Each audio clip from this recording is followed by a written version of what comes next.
Bismillahirrahmanirrahim. Assalamualaikum warahmatullahi wabarakatuh. Alhamdulillahi haqqa hamdih.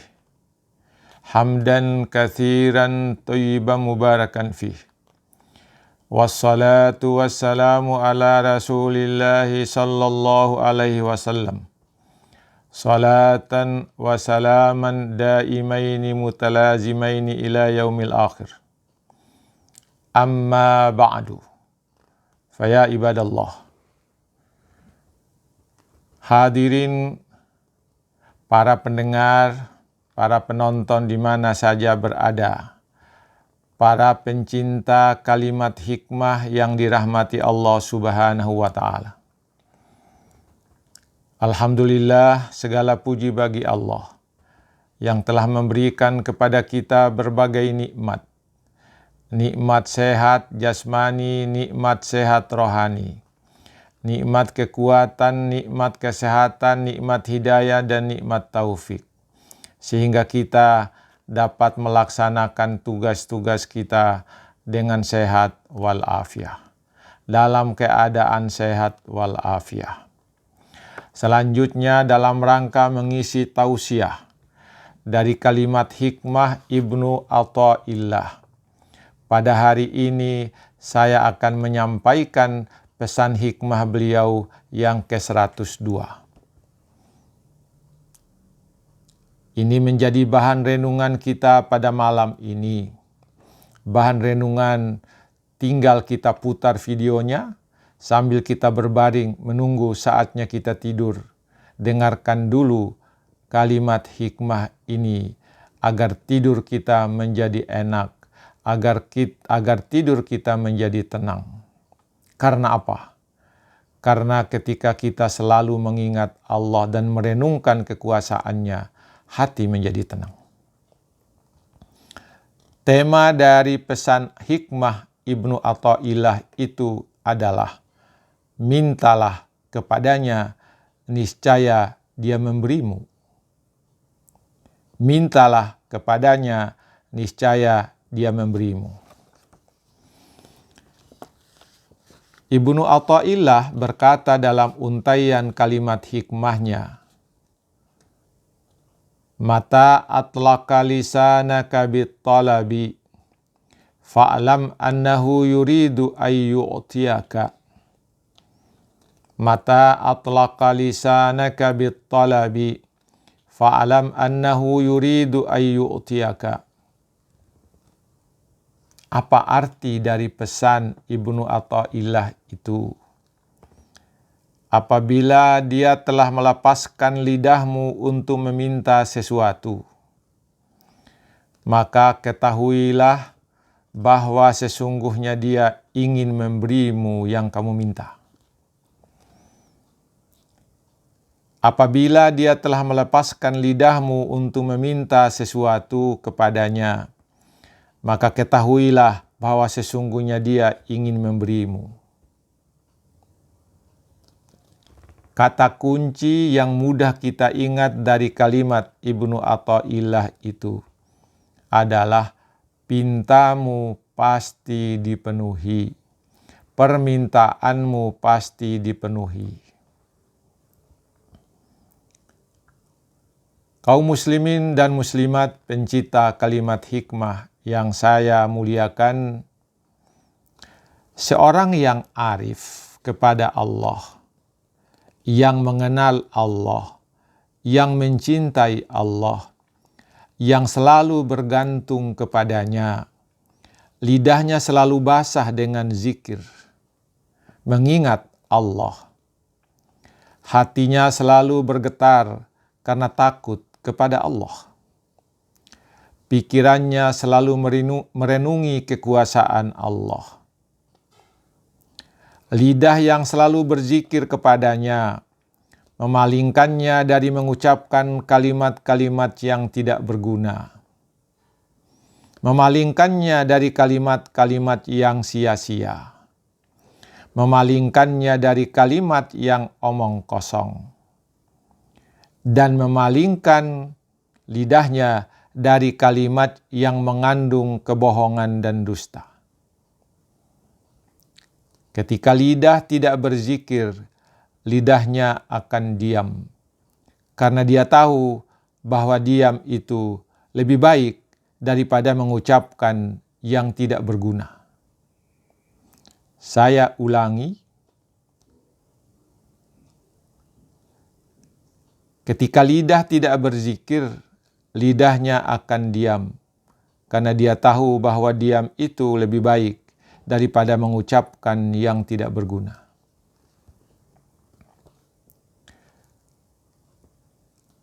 Kaum muslimin dan muslimat pencinta kalimat hikmah.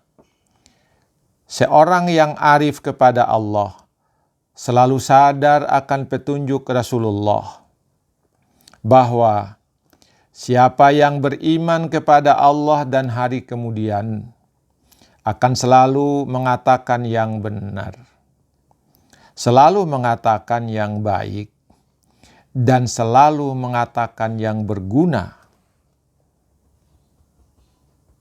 atau dia akan diam. Lidahnya tidak akan digerakkannya kecuali untuk yang baik. Sesuatu yang paling baik yang menggerakkan lidahnya adalah berzikir mengingat Allah Subhanahu wa Ta'ala. Lidahnya selalu bekerja dalam zikir dan istirahat dalam diam. Lidahnya selalu bekerja dalam zikir dan istirahat dalam diam. Itulah lidah seorang yang arif, seorang yang mengenal Allah, seseorang yang sudah mencintai Allah dengan cintanya yang sejati.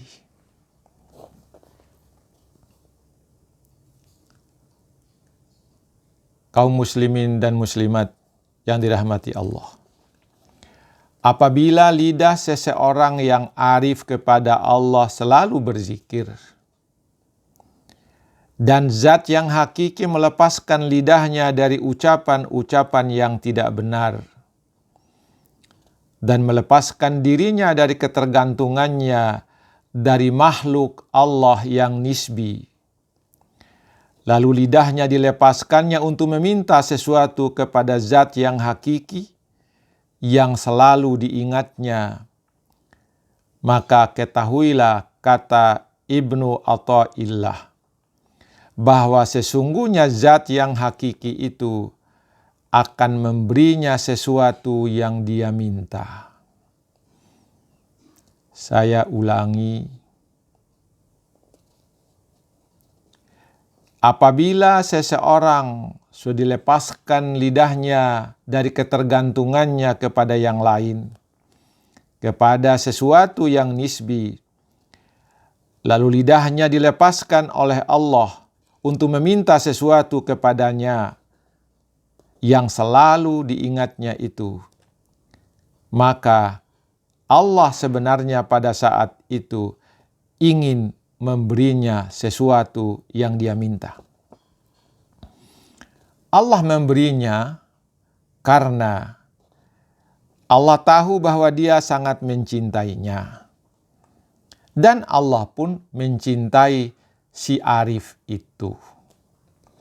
Yang mencintai ketika meminta sesuatu kepada yang dicintai, pasti diberi.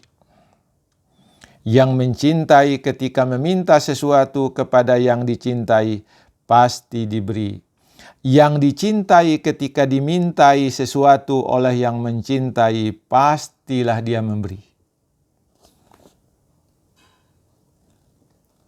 Zat yang hakiki itu telah menyatakan di dalam firman-Nya. Apa kata Allah dalam firman-Nya? Mintalah kepadaku, niscaya aku memberimu.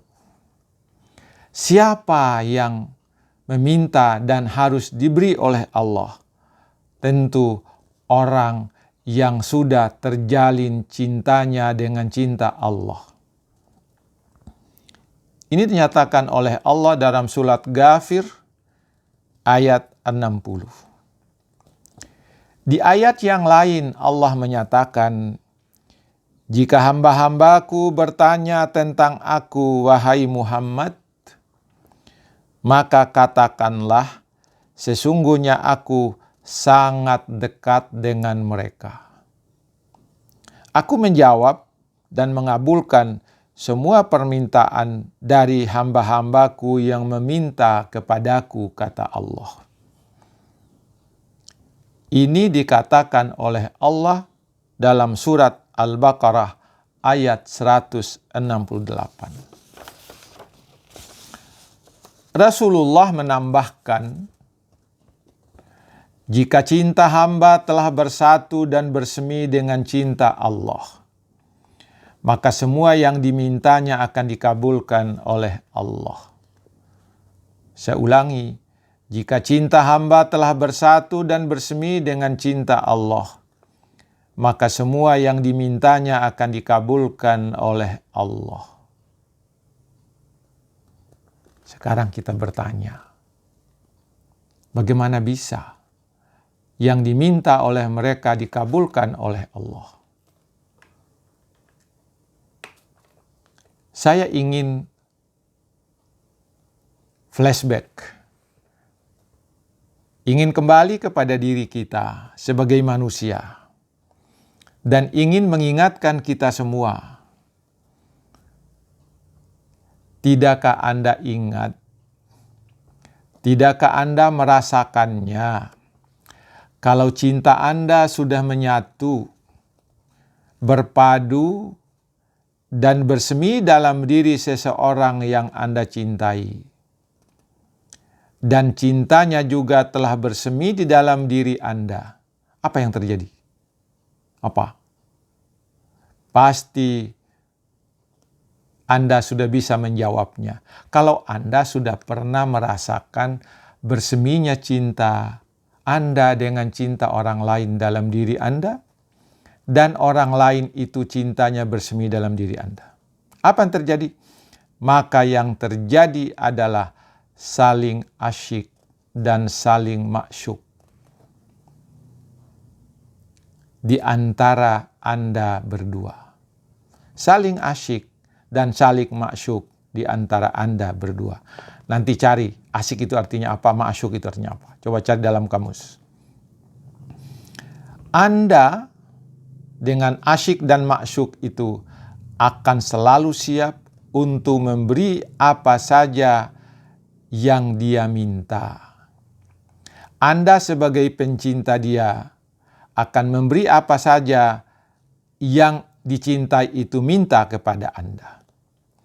Bahkan yang dia tidak minta pun, tetapi Anda tahu bahwa itu dia suka dan menyenangkannya, Anda pasti beri kepadanya. Tidak pernah ada orang yang saling mencintai akan memberi sesuatu yang tidak disenanginya. Bahkan tidak memberi kalau ada yang diminta kepada Anda. Lalu berikutnya, dia pun akan selalu siap untuk menerima pemberianmu. Karena apa? Yang Anda berikan adalah yang dia suka. Yang Anda berikan adalah yang dia minta. Yang Anda berikan adalah yang dia senangi. Dan dia siap pula untuk memberimu apa saja yang engkau minta, dan yang engkau suka, dan yang engkau senangi. Kalau Anda belum pernah merasakannya, silakan coba. Carilah seseorang di mana Anda mencintainya, dan orang itu menjadi cinta kepada Anda. Lalu bayangkan seperti ini. Tapi kalau Anda sudah pernah, pasti merasakan, oh benar banget itu. Saudara-saudaraku, begitu pula lah Allah zat yang hakiki itu. Dia memberi kepada sang pencintanya apa saja yang dia minta, apa saja yang dia suka, dan apa saja yang menyenangkannya. Itulah Allah Subhanahu wa ta'ala, zat yang hakiki menjadi tempat kita bergantung. Kalau bergantung kepada sesuatu yang nisbi, kita minta kepadanya, belum tentu dia berikan kepada kita apa yang kita minta. Dan bahkan mungkin belum tentu dia memahami diri kita bahwa itu sesuatu yang kita senangi. Para pendengar, para penonton yang berbahagia, inilah Allah, zat yang hakiki, yang kalau kita sudah mencintainya dan dia mencintai kita, tidak ada halangan apapun. Semua yang kita minta akan diberikan Allah. Sekian dulu pada hari ini. Selamat menikmati kalimat hikmah Ibnu Athaillah. Semoga tidur Bapak Ibu pada malam ini menjadi tidur yang tenang, tidur yang mengasyikkan. Sekian, wassalamualaikum warahmatullahi wabarakatuh.